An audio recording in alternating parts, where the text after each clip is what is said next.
when I say to people, have you set up a Google alert for your top 5 customers? They'll go, oh my God, well, that's a genius move. It's like, no, it's a really simple, respectful thing to do for your client. And it creates an opportunity for you to listen to them in a way when you're not available. So you just get the technology working for you. Some sales automation systems have this embedded in that. But just that simple orientation to move yourself to go, how can I invest in listening?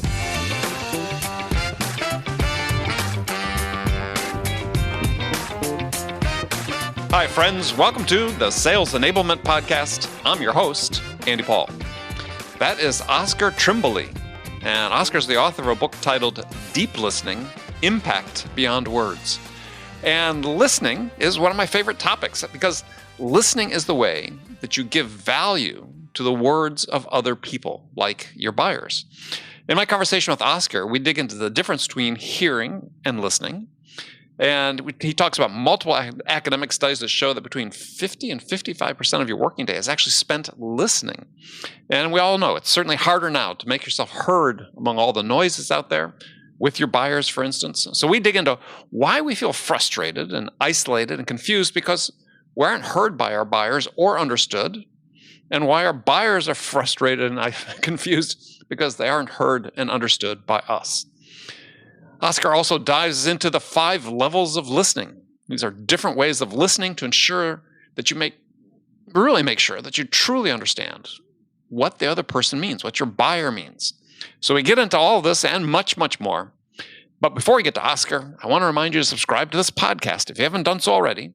And if you subscribe, we'd certainly appreciate it if you could also give us your feedback about how we're doing in the form of a review. So thank you. All right, let's jump into it. G'day, Oscar. Welcome to the show. G'day, Andy. Looking forward to listening to your questions today. There we go. Put the pressure on me right from the start. I like that. Yeah, I had to throw the obligatory good day in because I spent a lot of time in Australian business and I used to do runs in the Royal Botanical Garden in Sydney, and I would get stopped a lot by people who apparently thought I looked Australian, asking me for directions. I hated to disappoint them, but I didn't know where I was other than I could still see my hotel across from the park. And for those of you listening who haven't had a chance to run in the Botanic Gardens that Andy has, on one side you see the Sydney Harbour Bridge, on the other side you see the Opera House. On the other side, you see a naval base. On the other side, you see the most expensive real estate in Australia. And they've done an amazing job through the floods recently, Andy, of helping those gardens survive an enormous amount of water. Water coming from the bay or from? No, we just had a week and a half of floods on the east coast of Australia. So the gardens were literally rivers. The running tracks you were on created fantastic rivers for the water to run through. I'm sure you can remember the top of the stairs there at Mrs. Macquarie's chair and having that. Well, that was basically a waterfall as the rain came down. Yeah, well, I used to go swimming in the Andy Boyd Charlton pool as well. So I'd oftentimes have my swimsuit on under my running shorts, and I'd have my goggles in one hand and do a run, then hop in the pool. And I had to learn how to circle swim backwards for what I was accustomed to.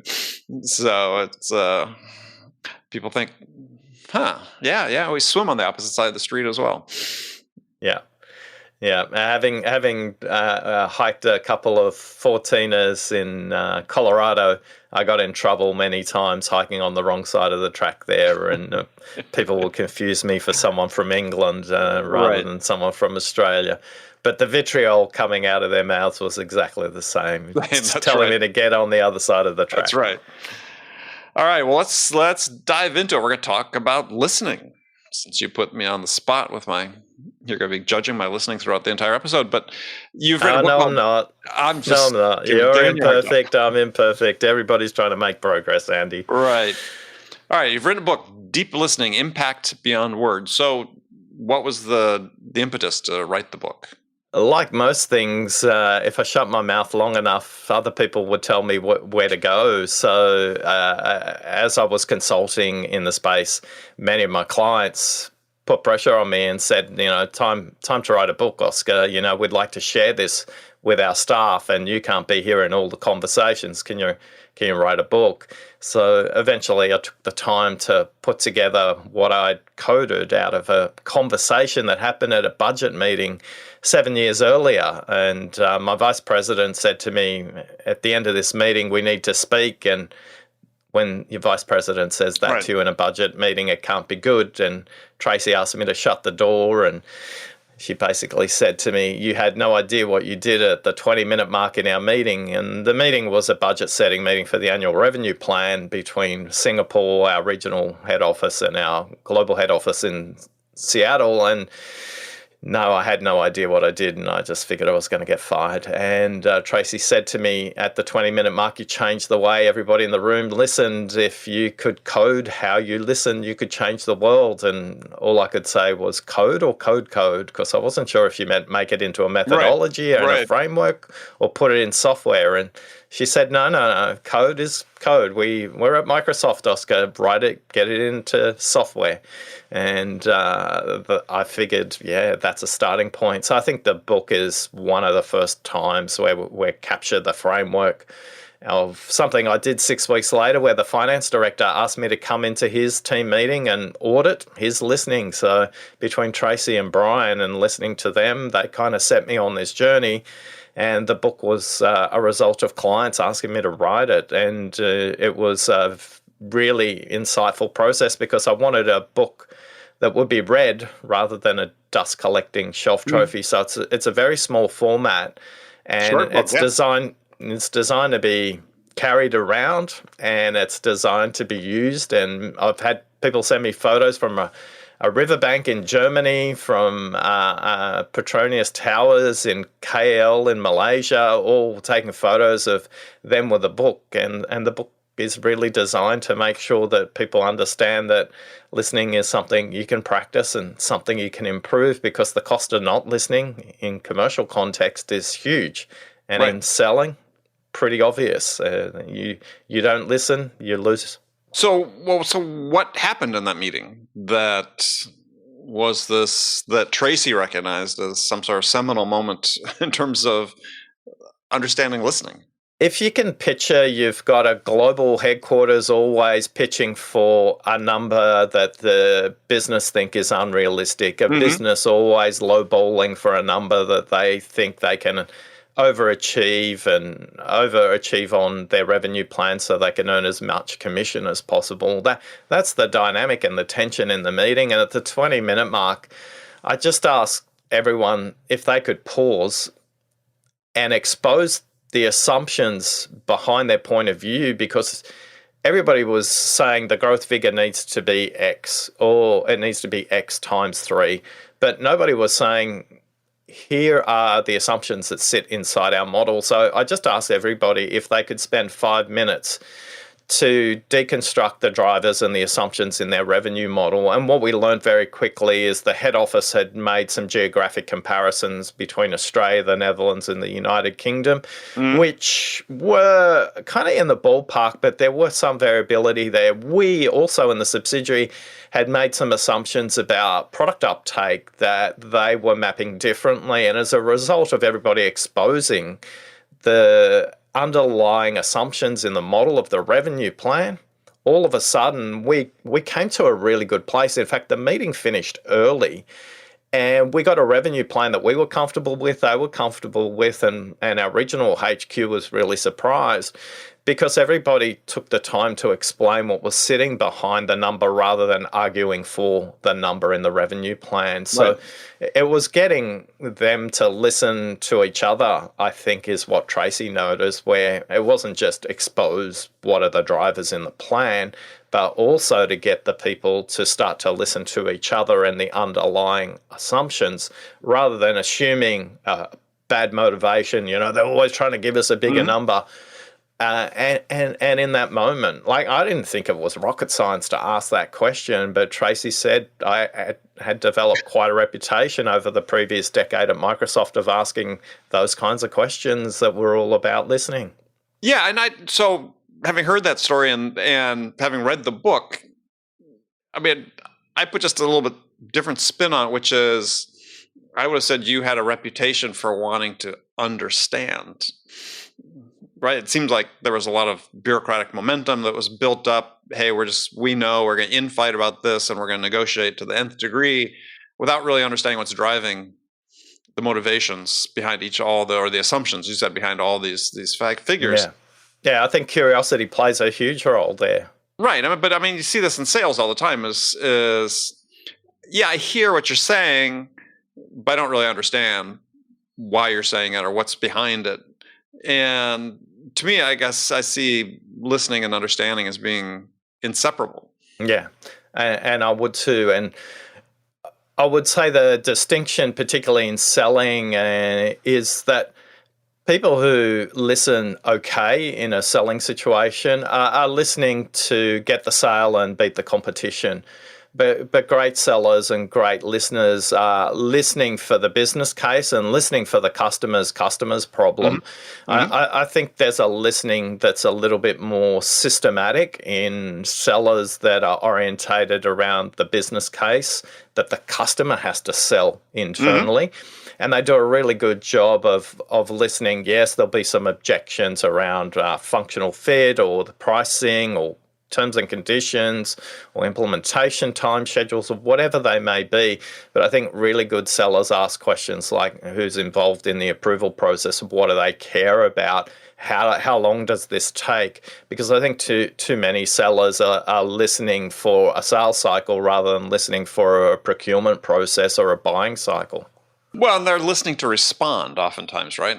How do I respond in such a way that keeps us on track, keeps us in the process, as opposed to, let's pause for a second. Let's make sure we really understand any of the variables that you talked about, and then be able to help the customer in a better position than just these assumptions. And yeah, it's unfortunate. I think it's sort of endemic in many respects to so many sellers, is this is the way they've been trained, right? We're going to get through this process and take objection handling. You talked about raising objections. For me, objections are nothing but questions. Customers asking a question. They don't understand something, so they're surfacing it.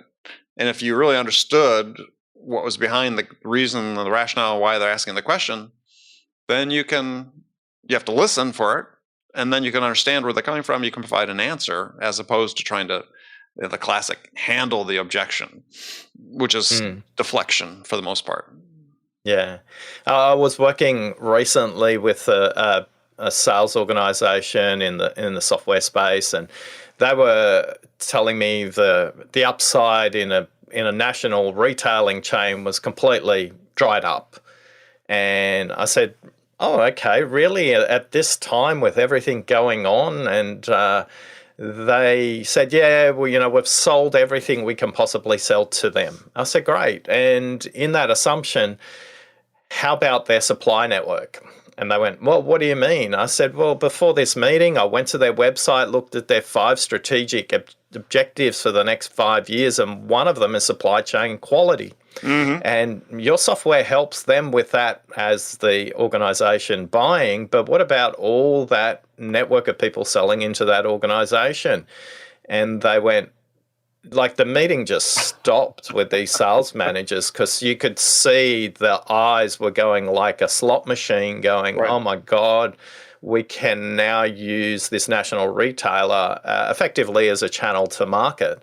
Mm-hmm. Now, the good news is the national retailer actually wants their help to do that and has made invitations and is running webinars to introduce the supplier to their suppliers. Right.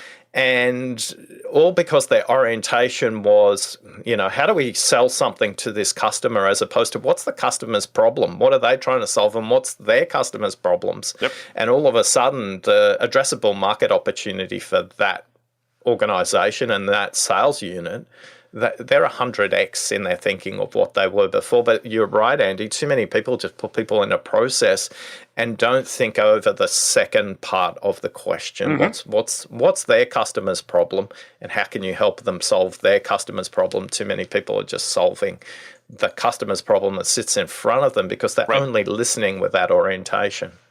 Well, and even more so, the example you just gave is not what's their customer's problem, what's their customer supplier's problem. Yeah. How can I help them? I mean, on both sides of the supply chain. Absolutely.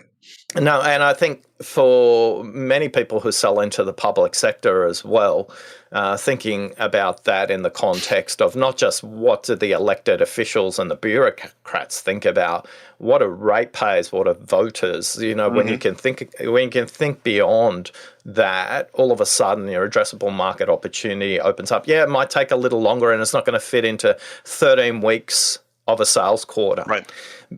But it will help broaden your addressable market. And for sure, if you're struggling now and you're an organization that's got a really narrow product fit in terms of what you're selling, move your orientation and start thinking about how to use your customers and their suppliers as channels to market rather than only thinking about them as the unit you can sell to.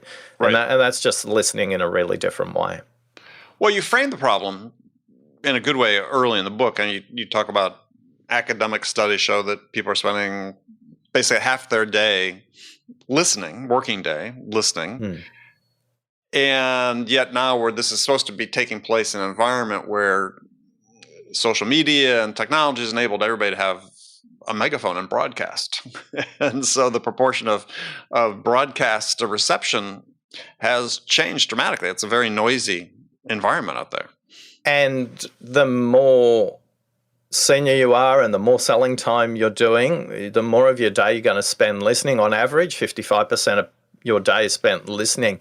But in sales management roles particularly, you're spending up to 72% of your day just listening. And it's a skill that all of us need to understand. How do we change, not just at the individual conversation level, Andy, but also thinking about, if we're investing in all these technologies to broadcast, to what extent are we investing in technologies to listen? Because, often I say to people, just have you set up a Google alert for your top 5 customers? And they'll go, oh my God, well, that's a genius move. It's like, no, it's a really simple, respectful thing to do for your client. Yep. And it creates an opportunity for you to listen to them in a way when you're not available. So you just get the technology working for you. Some sales automation systems have this embedded in that. Yep. But just that simple orientation to move yourself to go, how can I invest in listening? Customer satisfaction surveys, help desk tickets in problems that customers call and log into the system.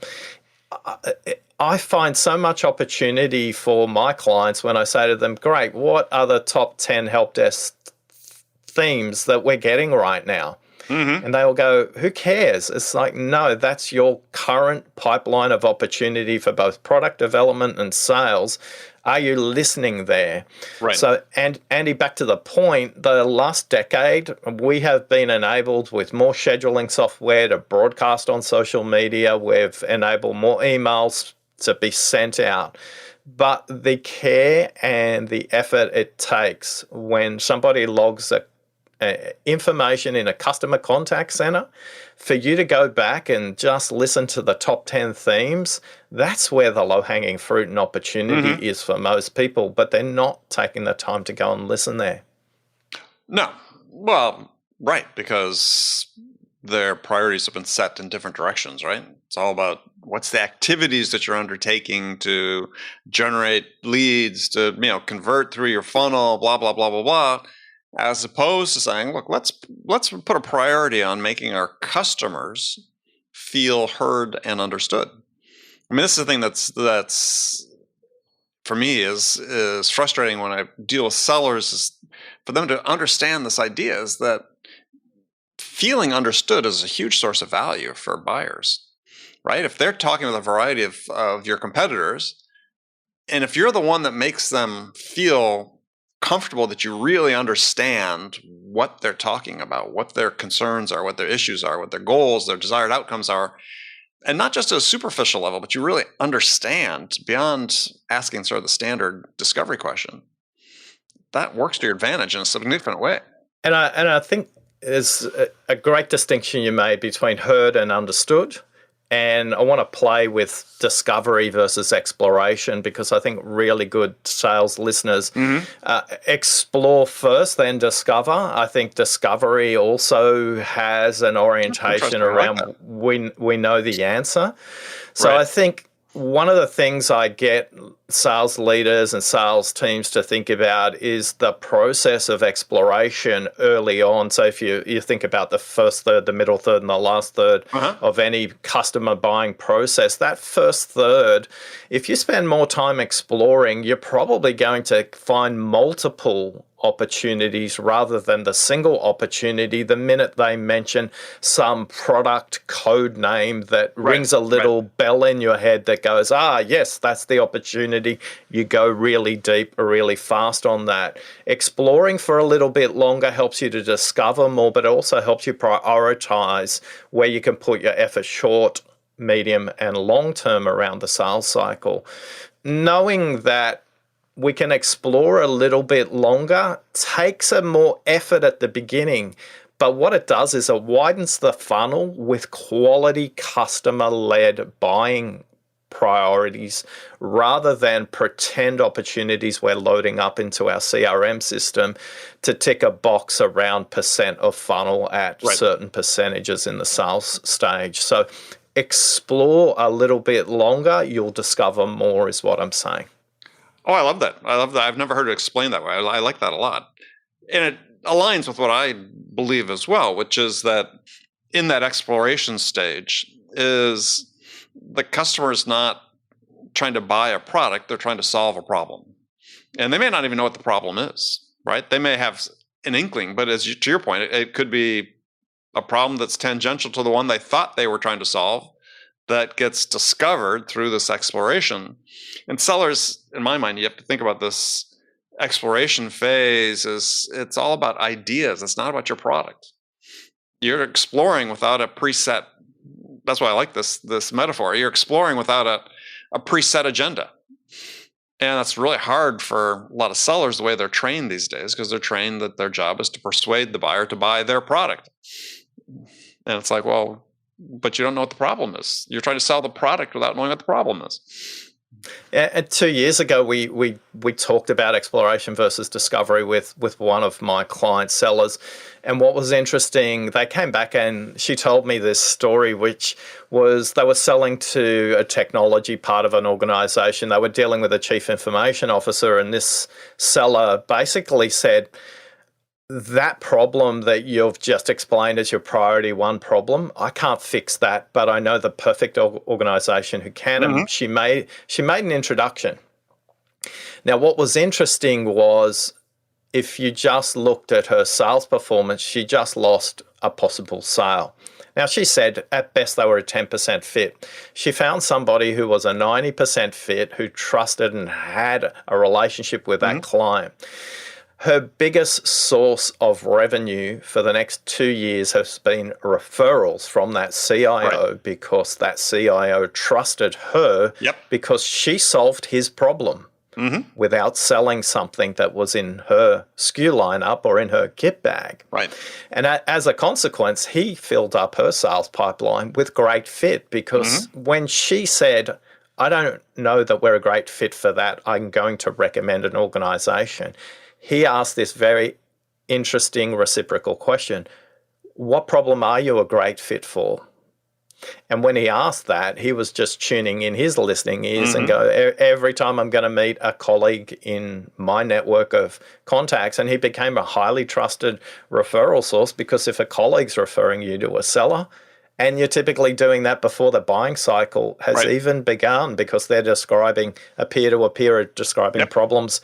And that story stays with me, because sometimes sellers don't realize their real value is the network of connections they can make to help whoever's in front of you solve some bigger problems that you can't with what you sell. Right. So that way you build trust, and you're trusted in a way that somebody just selling a product won't ever be.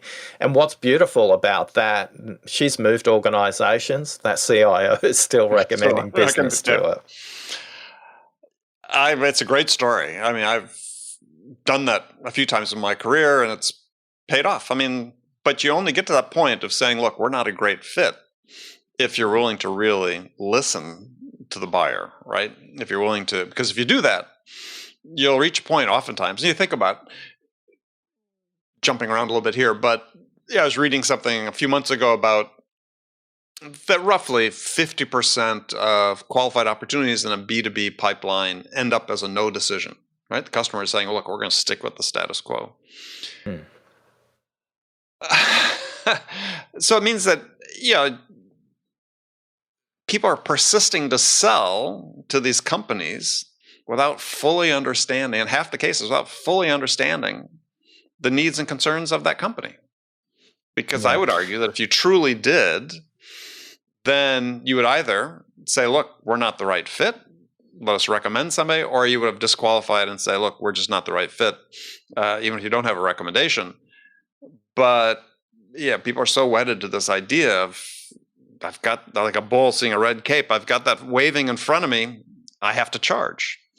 And earlier on, we talked about great sellers listening for their business case. And that doesn't mean they're listening for the business case at the last third of the sales process, Andy. What they're doing is they're talking about the business case in the first conversation. And that doesn't mean, what's your budget? That's not a business case conversation. The business case conversation is what's going to change in the way the business performs as a result of this investment. Who is going to make that decision? What criteria will they use? And doing that up front helps the prospect get some credibility over their buying process around building that business case. So for those 50% no decisions, the ones that really frustrate sellers the most, we prefer the yeses and the nos. It's the maybes that are the tax on our life. That's the things that slow down the pipeline performance. I think great sellers are listening really carefully for the business case right up front. And I think great sellers and sales managers are also deliberately listening for what's not said consistently. Right. So when you understand the neuroscience of speaking, listening, and thinking. So here's some numbers to consider.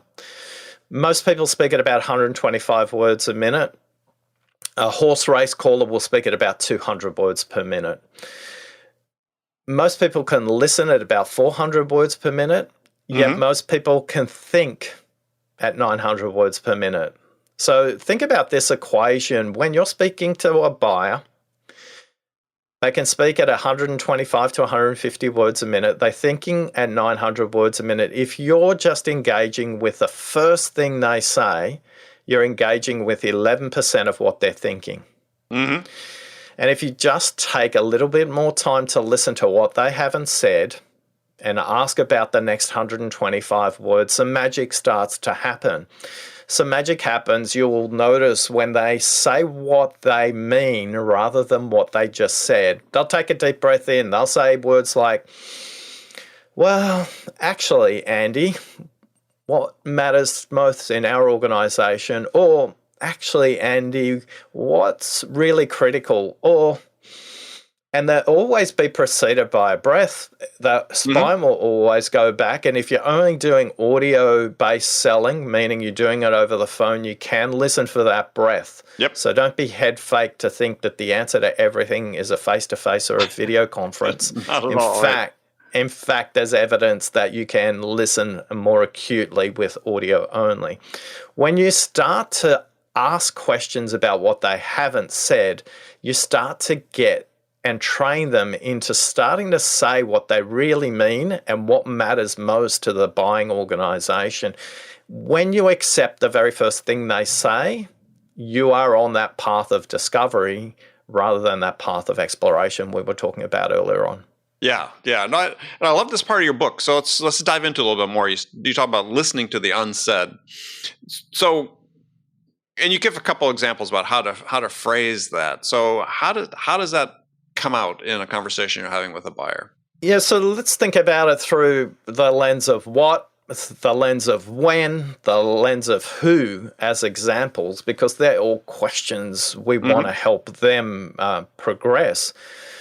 So in a business case context, the who question would be who else would be involved in the process of approving, who else will be involved in the process of evaluating, who else. And I think for many of us, we're not comfortable asking those kinds of questions because we want to be liked and we want them to like us, and we don't want them to feel like they're not the only decision maker. Right. It doesn't matter. When you think about when kind of questions, so they'll say, oh, we're looking to make an evaluation and a decision by the end of May. Great. When is the series of meetings that happen beforehand to approve that? Many of us will just go straight into the tool, put in due date, 31st of May. It may not be, because if you do a work back schedule with them and help them think it through, all of a sudden they realize it's not actually the end of May. It's probably going to be the beginning of August. Yeah. Right? So, but it's being patient and empathetic enough to go, I am helping them with this question. If I help them walk back from the date they just gave me and go, okay, what are the steps you use in procurement? A lot of sellers all of a sudden go, I don't have something for May, but boy, I've got a clear understanding of the buying process between now and August. Right. The what questions are, what will you use to evaluate us against a competitor? What criteria are documented?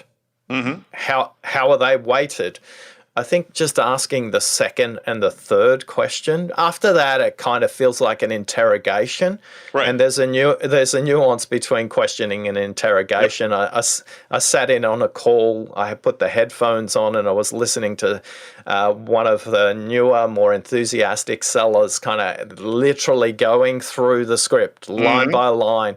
And there were obviously answers and questions that the customer had given that meant all the other questions were irrelevant, but they followed the script. And did that create trust with the buyer? No, it didn't. Were they listening to them? No, they didn't. Did they complete every field in the CRM system? Absolutely. And did the sales manager think that was a great call? Probably yes. Now, when we debriefed, what was obvious was the seller, I could notice a little change in their voice when the customer had basically said, we're not in the market. Right. And he went on the we're not in the market branch of the questioning. But I asked in that moment, what would be a more useful question to ask? And he said, I would like to know what other problems they had, which is an exploration question, but I knew I had to follow the script.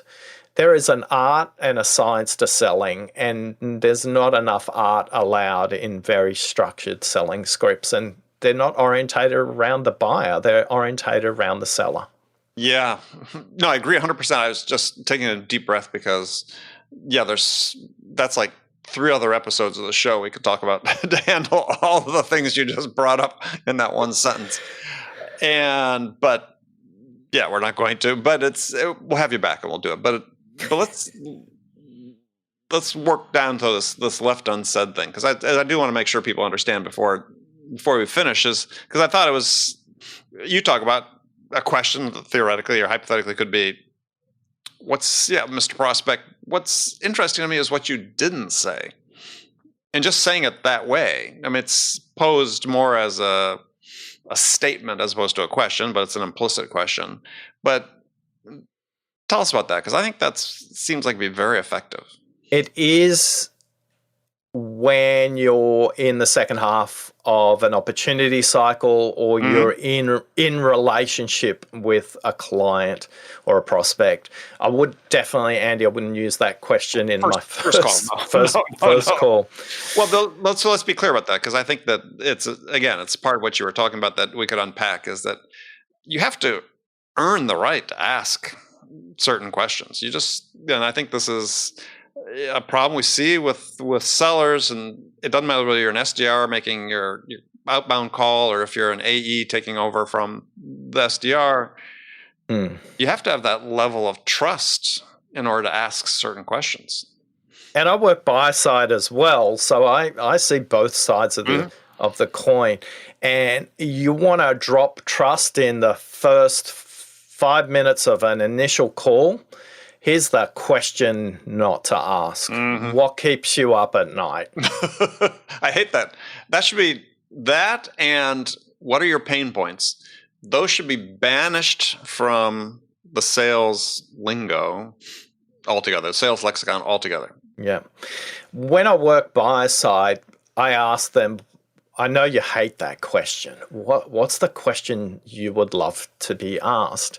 And they said, for goodness sake, they can Google my top 5 problems. So sellers who engender trust with me really quickly walk in, first call, get the rapport out of the way. And a phrase typically sounds like, for organizations we've worked with in industries like yours, the top 3 problems are A, B, C. Which one of those would we discuss today? And straight away, you've created credibility because you've used some kind of social proof that you're working across similar industries, and A, B, and C. Now, the point is they don't care if it's not A, B, or C. They care that you're taking the time to understand the industry problem. And half the time they're going to say it's D, because they trust you, because you've turned up and you haven't said what keeps you up at night. You've taken the time to go, the industry problems are A, B, and C. So for buyers, it's as important for them that the person they're introducing into their internal political network is somebody they trust. So a lot of sellers don't understand that you also need to be listening for the political landscape. And are you going to be an ally who's going to create political capital for them, or are you going to be somebody who's going to make them a political lamb to the slaughter? So a lot of people don't even listen at that level in terms of buying psychology because they're too busy asking a rote set of questions that they have to get through. Explore more, you'll discover more, not just on what they want to buy, but how it improves the political capital of the buyer inside the organization as well. Right. I mean, the thing is with scripted questions, overly scripted, overly rigid discovery questions, is the buyer understands that the assumption is there's only one solution to their problem. And you're not of real value to them if you're only thinking that there's only one solution to the problem, because you don't even know what the full scope of the problem is, the full magnitude of the problem from their perspective. And so, yeah, to your point, it's a real trust destroyer to drop in questions about too early, what's keeping you up at night. Well, you should never use that one anyway, but without going down that line, yeah. Yeah, and back to your point about the question, what's interesting to me is what you haven't said. A nuanced way to ask those questions is tell me more. Yep. Another way to ask that is, and what else? Yep. Which is what I use. Yeah. Yeah. And the third one is you need to be careful with this, because done well, it's like a superpower, and done poorly, it's just a waste of time. And you listen carefully for this one, because it's the shortest phrase that you can use. And not enough people use the pause. Right. But what it signals is a lot of executive presence on your part. A lot of people ask me, how do I increase my credibility with executives that are completely mismatched? They might be 3 or 4 decades down in the career path. Just pause.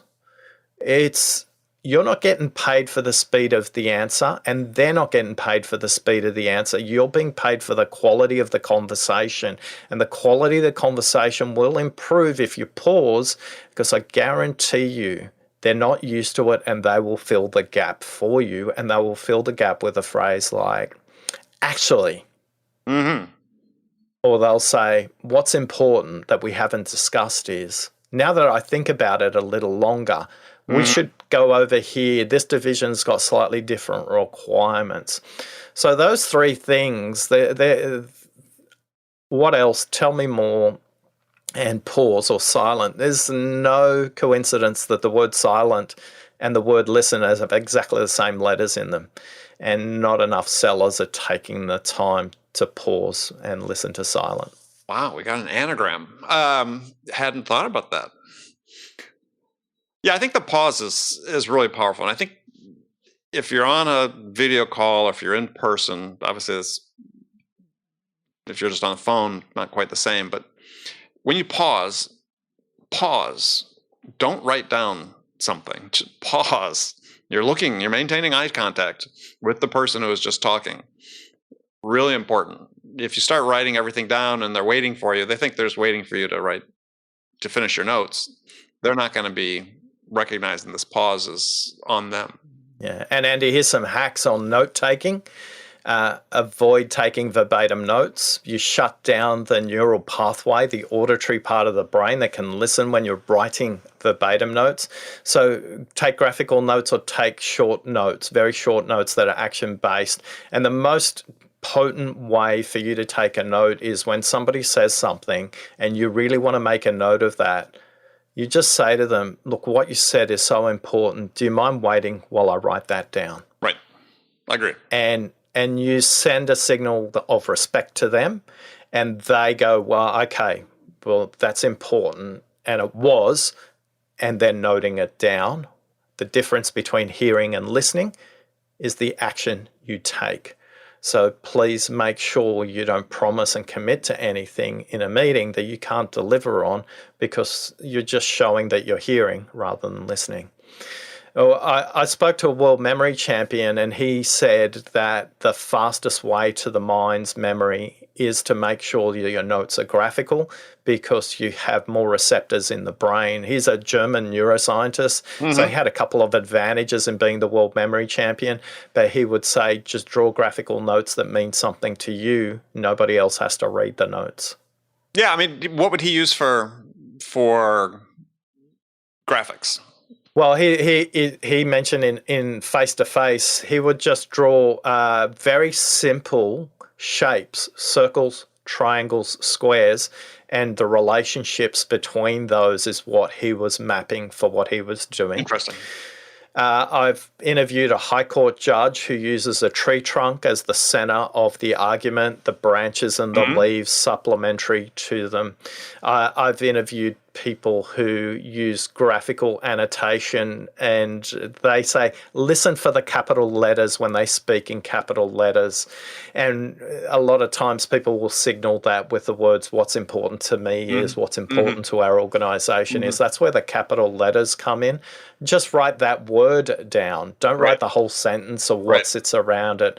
Often it's more the relationships there. So Boris Conrad would say what's more important is capturing the relationship to the idea than the words that explain the idea. You'll remember that much longer. That's interesting you brought that up, because I tend to take notes in flow diagrams, flow charts. Bubbles, arrows, connections. Yeah, I hadn't really thought about it in that context, but yeah, it makes a lot of sense, because if you're trying to transcribe what people are saying to you, you're not going to retain it. In fact, you'll look at your notes afterwards and not really be sure why that was important to the buyer. Yeah, I've interviewed people who take accounts from people who've been in concentration camps or suffered some kind of trauma. They take no notes at all and take notes immediately after the meeting, because they know they need to be present to witness something that's important, because note-taking drives down trust when it's not explained about how it's going to be used. So I think flowcharts, anything that's graphical will help the visual pathways in the mind process the idea, because 40% of our brain processes and stores visually. So the auditory part of the brain is the least developed of the modern part of the brain. So the minute you start writing down, Andy just said he uses flowchart, what happens is you say that to yourself in your own mind. And while you're saying it to yourself in your head, you're shutting down the part of the brain that processes audio coming in via the ear. Yeah. Very interesting. I love that. All right, Oscar, we could go on forever. Unfortunately, we've run out of time, but let's do this again. This was a lot of fun. And so your book, Deep Listening, Impact Beyond Words, if people want to connect with you, what's the best way to do that? The best way to do that is just visit listeningquiz.com. You can connect with all the stuff on social media. You can take a quick 7-minute quiz to see where your listening barriers are, and it'll give you a little personalized report to understand what's one practical thing you could do in your next sales call to improve what you're doing around your listening. So listeningquiz.com, that's the starting point to connecting with me. Excellent. Well, Oscar, thank you so much. It's been a lot of fun. Thanks for listening, Andy. I know you're going to throw that in there. All right. We'll talk to you soon. Cheers. Okay, friends, that's it for this episode. First of all, I want to thank you for taking the time to listen. As always, I'm ever so grateful for your support of the show. And I want to thank my guest, Oscar Trimboli, for sharing his insights with us today.